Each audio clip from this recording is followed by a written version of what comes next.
turkiga oo shidaal baaritaan ka bilaabaya badaha Soomaaliya waa maqaal lagu daabacay wakaaladda wararka Turkiga ee Anadolu. قررت السلطات التركية إرسال دعم من قوات البحرية إلى المياه الصومالية. دولة تركيا هي دadaal ugu jirta sidii ay saameyn diblomaasiyadeed iyo mid dhaqaale ugu yeelan lahayd maskaxda caalamka haba ugu badnaata Afrika halka oo ay kaga dhawaaqday qorshe ay toddobaadyadan ku baadi goobayso shidaalka iyo gaaska Soomaaliya. 20 sano ee xukunka u hayay madaxweyne Rajab Tayyip Erdogan, Ankara waxa ay xoojisay joogitaankeeda qaaradda iyadoo afarjibaartay tirada safaaradaha ay ku leedahay qaaradda Afrika.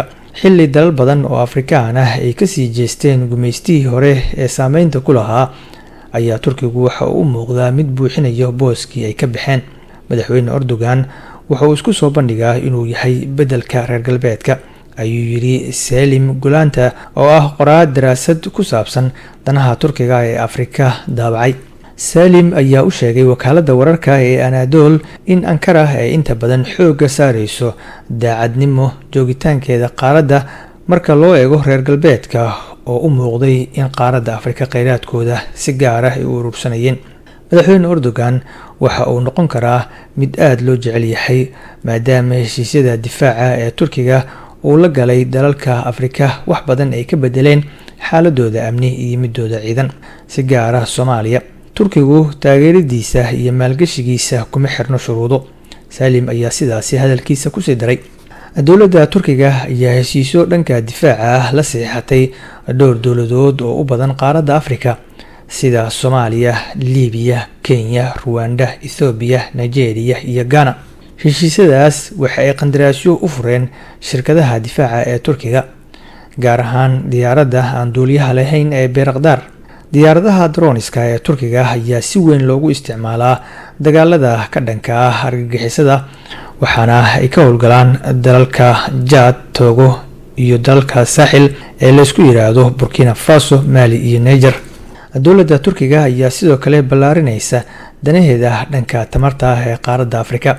bilaha Sebtembar iyo Oktoobar ee sanadka 2024 ayaa la qorsheynayaa in xeebaha Soomaaliya laga bilaabo howlgal shidaal baaris ah oo la mid ah kan shirkadaha Turkigu ay ka wadaan xeebaha wadanka Liibiya. Ankara ayaa sidoo kale la sheegay inay damacsan tahay keedka uraniumka badan ee Niger in ay la wareegto kadib markii dalka laga ceeriyay wadanka Faransiiska, inkastoo dowladda Turkigu ay sheegtay in aysan qorshaha ugu jirin la wareegidda keedka uraniumka ee wadanka Niger. Si kastaba ha ahaatee, madaxweyne Erdogan ayaa xoojiyay xiriirka uu la leeyahay generaalka talada haya ee Niger. Nyamina ayaa Arbacadii qaabilay madaxa sirdoonka ee Turkiga iyo wasiirka arrimaha dibadda iyo wasiirka tamarta iyo gaashaandhigga ee wadanka Turkiga. Ankara guud ahaan waxaa loo arkaa saaxiib la isku haleyn karo, ayuu yiri Daniel Billion oo ah qabiir ku takhasusay Turkiga oo ka tirsan macadka Faransiiska ee arrimaha caalamiga iyo arrimaha istiraatiijiyadda. Marka shirkadaha Turkigu ay dhisaan mashaariic tiro badan, waxay awoodda saarayaan wadan walba iyo waxyaabaha u baahan yahay, si gaar ah garoomada diyaaradaha, masaajida iyo goobaha kale ee wadamadaasi muhiim ku ah. Sumcadaas waxay ka dhigan tahay in wadanka Turkigu uu buuxiyay baahi badan oo qaaradda Afrika ay qabeen. waxaa la qiyaasayaa lacag gaarayso 85.5 bilyan oo dollarka Mareykanka in dowladda Turkigu ay ku bixisay mashaariicda ay ka fulinayso qaaradda Afrika. diyaaradda Turkiga ee Turkish Airlines ayaa sidoo kale isku xirta qaaradda Afrika iyadoo ku duusha 62 goobood oo qaaradda Afrika ku yaala. sanadkii 2012 waxa ay noqotay diyaaradii ugu horeysay ee dib ugu soo laabata Muqdisho, taas oo garoomadeeda dib u dhis lagu sameeyay iyadoo Turkigu uu maalgelin iyo gacansiinba ku lahaa. Turkigu waxa uu gobolka ku ururiyay awood jilicsan, gaar ahaan dhinaca waxbarashada, warbaahinta iyo diinta uu la wadaago dalal badan oo muslim ah oo Afrika ku yaala.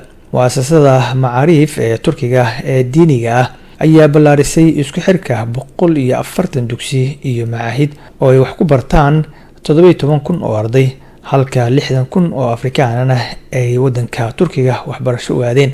agaasimaha arrimaha diiniga ah ee awoodda badan ee Ankara ayaa sare u qaaday howlaha bini'aadanimo iyo taageerada masaajida iyo waxbarashada diiniga ah ee gobolka Oydil. warbaahinta NRT ayaa isku dayaysa in ay noqoto telefishinkii ugu horeeyay ee Turkiga ah oo laga leeyahay qaaradda Afrika. NRT waxay ku faantaa bogeeda in uu u adeego 49 dal oo Afrikaan ah, iyadoo faafiso luqadda Turkiga. warbaahinta guud ee TRT ee Turkiga waxaa kale oo ay haysataa barnaamijyo ku buuxo luqadaha Faransiiska, Ingiriiska, Sawaaxiliga iyo Hawsaha, waxayna hormarisaa koorasyo tababar oo loogu talagalay in lagu tayeeyo wariyaasha iyo saxafiyiinta mustaqbalka.